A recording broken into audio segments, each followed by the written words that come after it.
Refugada la proposición de ley de amnistía impulsada por el PSOE en el Congreso de los Diputados. El texto vuelve a la Comisión de Justicia y reábrese la posibilidad de ajustar cambios. El Partido Socialista refugó las enmiendas clave de Junts para amnistiar todos los delitos de terrorismo relacionados con el proceso.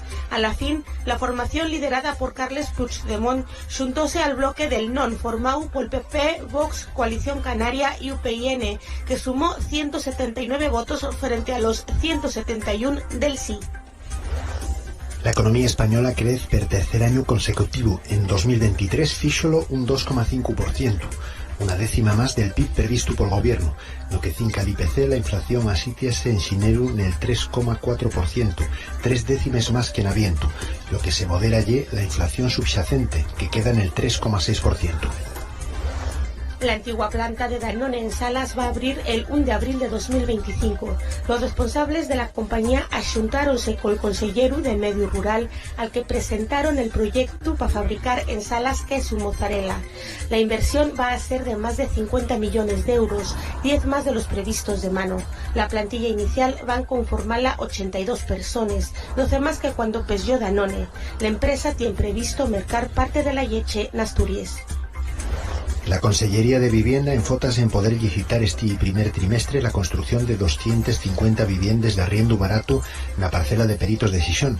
Tenía de ser licitada el pasado aviento, pero, según la Consellería, dificultades de carácter xurídico retrasáronlo. Ovidio Zapico pidió en foto y tiempo para desplegar las nuevas políticas de vivienda. En febrero va a escogerse al nuevo gerente de Vivasa. Los mozos que participaron en el descenso del Cares en 2020, donde se afogó una niña de 14 años, destaquen la ausencia de monitores cerca cuando sucedió el accidente. En la segunda sesión del juicio contra 5 acusados, un de los testigos directos que declaró fue la moza que iba en la mesma canoa que la finada. La delegada del Gobierno explicó que Asturias recibió ya 2.066 millones de euros de los fondos de recuperación de la Unión Europea. Delia Losa fixo a más balance del impacto en Asturias de las principales medidas sociales del Ejecutivo Central.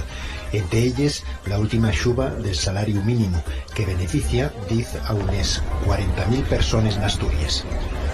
Miles de escolinos de centros educativos de toda Asturias sumáronse a la conmemoración del Día Escolar de la No Violencia y la Paz que se celebra cada 30 de xineru, y el caso de los alumnos del Colegio de les Dominiques Nubieu, que esta mañana fixeron un paréntesis dentro del horario escolar y tomaron la Plaza del Fresno para sitiar ese mensaje entre toda la comunidad educativa. Además, los colegios Baudilio Arce, Buenavista 1 y 2 y alumnos del Instituto Fleming y del Narciso Sánchez de Lluniego entamaron la quinta carrera solidaria.